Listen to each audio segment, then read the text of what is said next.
ලෝකයේ ඇති වෙහෙර විහාර ගැන කතා කරද්දී ශ්‍රී ලංකාව ඇතුළු බොහෝ බෞද්ධ රටවල බොහොමයක් පන්සල් පිහිටා තියෙනවා. නමුත් ඇසට පෙනෙන එක යායක් තුළ පන්සල් දහස් ගණනක් පිහිටි රටක් පිළිබඳව ඔයා මීට කලින් අහලා තියෙනවද?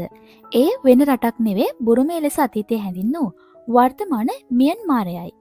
මේ මියන්මාරයේ ඉරාවඩී ගංගාව අසල ඇති භූමි භාගයේ එකිනෙකට සමීපව නිර්මාණය කරලා ඇති විහාර ප්‍රමාණය දහසක් නොව 2200ක් තරම් විශාල ප්‍රමාණයක් වෙනවා. බැලූ බැල්මට එක අයට වර්ග කිලෝමීටර් 100ක කලාපයක් තුල තමයි මෙම විහාර 2200 ඉදි කරලා තියෙන්නේ. එය කිලෝමීටර් 10ක් දිග 10ක් පළල කලාපයක ඉදි කරලා තිබීමත් විශේෂත්වයක් වෙනවා. බුරුමේ ඓතිහාසික නගරයක් වන බගාන්හි මෙම විහාරය ඉදි කරලා තියෙන්නේ ක්‍රිස්තු වර්ෂ 9 වන සියවසේදී පමණයි.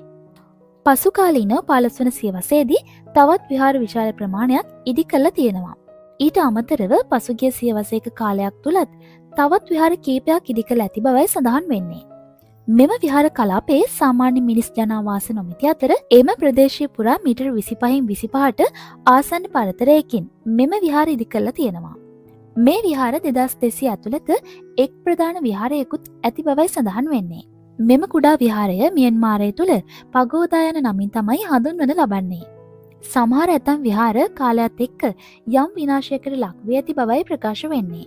ඒ අනුව 1990 වසරින් පසු හානියට පත් විහාර ප්‍රසංස්කරණය කිරීම ආරම්භ වී ඇති අතර ඒ හේතුවෙන් මෙම විහාර පිහිටි භූමිය යළිත් ජීවය ලැබෙමින් පවතිනවා. යුනෙස්කෝ සංවිධානය විසින් මෙම භූමිය ලෝක උරුමයක් ලෙස නම් කර ඇති අතර එය වඩාත් ප්‍රචලිතව ඇත්තේ ලොව පුරා සංචාරකයන් අතරයි. ඒ හේතුවෙන්ම වායු බැලුන් මත නැගී ගුවනේ සිට මෙම විහාරය නැරඹීමට සංචාරකයන් දහස් ගණනින් මියන්මාරයට පැමිණෙමින් සිටිනවා. අතීතයේ මියන්මාරයේ රජ කළ බෞද්ධ රජවරුන් බුදුදහම කෙරෙහි දැක් වූ කැපවීම සහ උනන්දුව මෙම විශ්මිත අපූර්ව විහාර රාශියෙන් ප්‍රකාශ වන බවයි ගවේෂකයන් පවසන්නේ. ඒ අනුව රන් පැහැෙන් ආලපනයන් යොදමින් හා චෛත්‍ය නිර්මාණයන් සහිතව සකස් කර ඇති මෙම විශ්මිත පින්බිම මියන්මාරයට විතරක් නොව සමස්ත බෞද්ධ ලෝකවාසීන්ටම අයත් උරුමයක් ලෙසයි ලොව පුරා ප්‍රකටව ඇත්තේ. ඉතින් මේ වෙහෙර විහාර වලින් පිරුණු අපූර්ව ගම්මානය ගැන ඔයාලා මොනවද හිතන්නේ? අනිවාර්යෙන්ම පහලින් කමෙන්ට් කරන්න.